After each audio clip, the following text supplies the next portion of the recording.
നമസ്കാരം. ത്രികടു എന്നത് 3 പ്രധാന ഔഷധ സസ്യങ്ങൾ തുല്യ അളവിൽ ചേർത്ത് പൊടിച്ചുണ്ടാക്കുന്ന ഒരു ആയുർവേദ കൂട്ടാണ്. ഈ 3 ചേരുവകളും അവയുടെ കടു അഥവാ എരിവുള്ള സ്വഭാവം കൊണ്ടാണ് ഇങ്ങനെ അറിയപ്പെടുന്നത്. ചുക്ക് ഇത് ദഹനത്തിനും വാതകഫ ദോഷങ്ങളെ ശമിപ്പിക്കാനും സഹായിക്കുന്നു. കുരുമുളക് നമ്മുടെ എല്ലാ അടുക്കളകളിൽ ഒഴിച്ചുകൂടാനാവാത്ത ഒന്നാണ്. ഇത് ദഹനത്തെ മെച്ചപ്പെടുത്താനും ശരീരത്തിലെ വിഷാംശങ്ങളെ പുറന്തള്ളാനും സഹായിക്കുന്നു.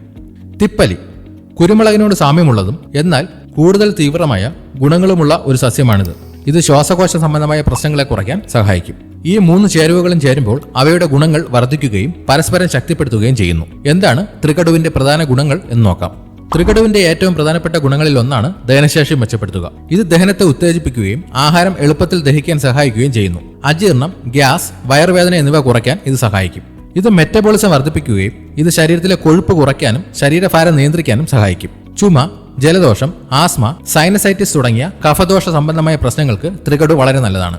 ഇത് കഫം ഇളക്കിക്കളയാൻ സഹായിക്കുന്നു. ശരീരത്തിലെ വിഷാംശങ്ങളെ പുറന്തള്ളാൻ ഇത് സഹായിക്കുന്നു. ഇത് കരളിന്റെയും മറ്റ് ആന്തരിക അവയവങ്ങളുടെയും പ്രവർത്തനത്തെ മെച്ചപ്പെടുത്തുന്നു. ത്രികടുവിലെ ആന്റി ഓക്സിഡന്റുകളും മറ്റ് ഘടകങ്ങളും ശരീരത്തിന്റെ പ്രതിരോധശേഷി വർദ്ധിപ്പിക്കാൻ സഹായിക്കുന്നു. ഇത് അണുബാധകളെ ചെറുക്കാനുള്ള ശരീരത്തിന്റെ കഴിവിനെ കൂട്ടുന്നു. ഇത് ദഹനത്തെ മെച്ചപ്പെടുത്തുന്നതിലൂടെ നാം കഴിക്കുന്ന ഭക്ഷണത്തിലെ പോഷകങ്ങളെ ശരീരം കൂടുതൽ കാര്യക്ഷമമായി ആഗിരണം ചെയ്യാൻ സഹായിക്കുന്നു. ത്രികടു സാധാരണയായി പൊടി രൂപത്തിലാണ് ഉപയോഗിക്കുന്നത്. സാധാരണയായി 1 ടീസ്പൂൺ ത്രികടു പൊടി തേനിലല്ലെങ്കിൽ അല്പം നെയ്യിൽ കലർത്തി കഴിക്കാം. ചൂടുവെള്ളത്തിൽ കലർത്തി കുടിക്കുന്നതും നല്ലതാണ്. ചില ആഹാരങ്ങളിൽ 1 നുള്ളു ത്രികടുപ്പൊടി ചേർത്ത് ഉപയോഗിക്കുന്നത് ദഹനത്തിന് സഹായിക്കും.